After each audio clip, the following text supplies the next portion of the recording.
നമസ്കാരം, പ്രവാസി മലയാളിയിലേക്ക് സ്വാഗതം. പ്രവാസികൾ വർഷങ്ങളായി കാത്തിരുന്ന ആ വാർത്ത എത്തി. ഇനി നാട്ടിൽ വിളിക്കാൻ കൂടുതൽ പണം നൽകേണ്ട. വാട്സാപ്പ് കോളുകൾക്ക് ഏർപ്പെടുത്തിയിരിക്കുന്ന വിലക്ക് നീക്കാൻ UAE നീക്കം ആരംഭിച്ചതായി റിപ്പോർട്ട്.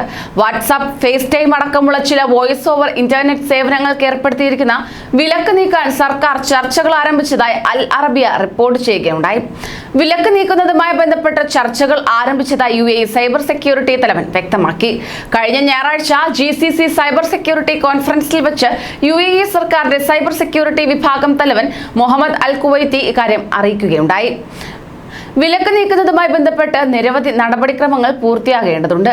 മുൻപ് പരീക്ഷണാടിസ്ഥാനത്തിൽ വാട്സാപ്പിന്റെ വിലക്ക് പരിമിത കാലത്തേക്ക് നീക്കിയിരുന്നുവെന്ന് UAE സൈബർ സെക്യൂരിറ്റി തലവൻ പറയുകയും ചെയ്തു. വാട്സാപ്പ്, ഫേസ് ടൈം തുടങ്ങിയ ഓഡിയോ വീഡിയോകൾക്ക് ഏർപ്പെടുത്തിയിരിക്കുന്ന വിലക്ക് രാജ്യത്ത് തുടരുക തന്നെയാണ് ചെയ്യുന്നത്. അതേസമയം മൈക്രോസോഫ്റ്റ് ടീംസ്, സൂം, സ്കൈപ്പ് തുടങ്ങിയവ COVID-19 പശ്ചാത്തലത്തിൽ ഓൺലൈൻ ക്ലാസുകൾക്കായി ഉപയോഗിച്ചു വരികയാണ്.